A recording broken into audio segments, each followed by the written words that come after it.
Act 3, Scene 3. And to Charles, the bastard, Alençon, and Joan Pouzle. Dismay not, princes, at this accident, nor grieve that ruin is so recovered.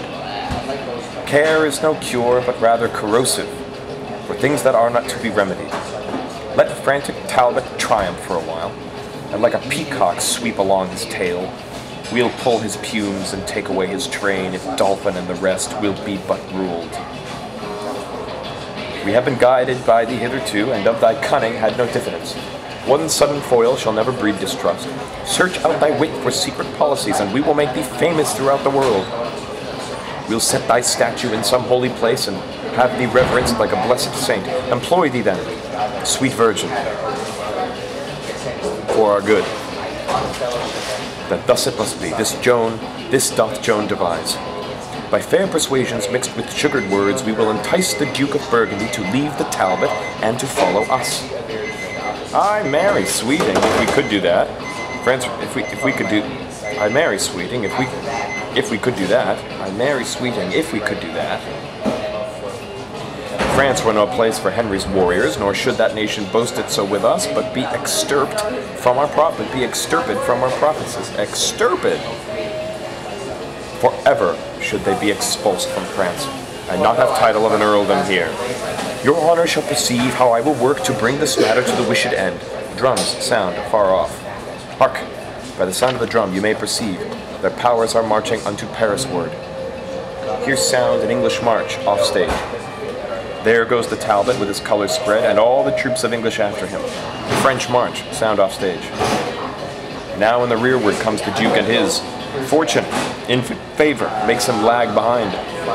Summon a parley, we will talk with him. Trumpet sound a parley. A parley with the Duke of Burgundy. And to Burgundy. Who craves a parley with the Burgundy? The princely Charles of France, thy countryman. What sayest thou, Charles, for I am marching hence. Speak, Pouzle, and enchant him with thy words. Brave Burgundy, undoubted hope of France, stay, let thy humble handmaid speak to thee. Speak on, but be not over tedious.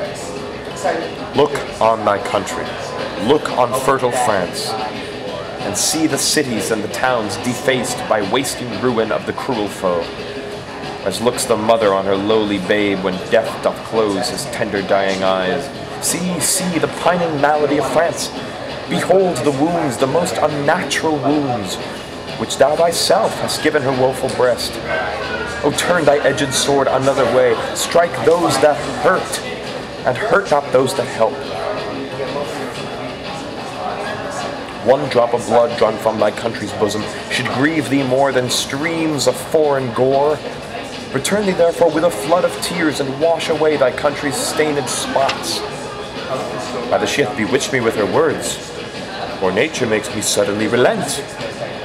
Besides, all French and France exclaims on thee, doubting thy birth and lawful progeny. Who joinst thou with but with a lordly nation, that will not trust thee but for profit's sake? When Talbot hath set footing once in France, and fashioned thee that instrument of ill, who then but English Henry will be lord, and thou be thrust out like a fugitive? Call we to mind, and mark but this for proof. Was not the Duke of Orleans thy foe? And was he not in England prisoner? But when they heard he was thine enemy, they set him free without his ransom paid, in spite of Burgundy and all his friends. See then, thou fight'st against thy countrymen, and joinst with them will be thy slaughtermen. Come, come, return, return, thou wandering lord. Charles and the rest will take thee in her arms. I am vanquished. These haughty words of hers have battered me like roaring cannon shot, and made me almost yield upon my knees. Forgive me, country and sweet countrymen. And lords, accept this hearty kind embrace. My forces and my power of men are yours. So farewell, Talbot. I'll no longer trust thee. Done like a Frenchman, turn and turn again. Welcome, brave Duke, thy friendship makes us fresh, and doth beget new courage in our breasts. Pouzle hath bravely played her part in this, and doth deserve a coronet of gold. Now let us on, my lords, and join our powers, and seek how we may prejudice the foe. Pouzle.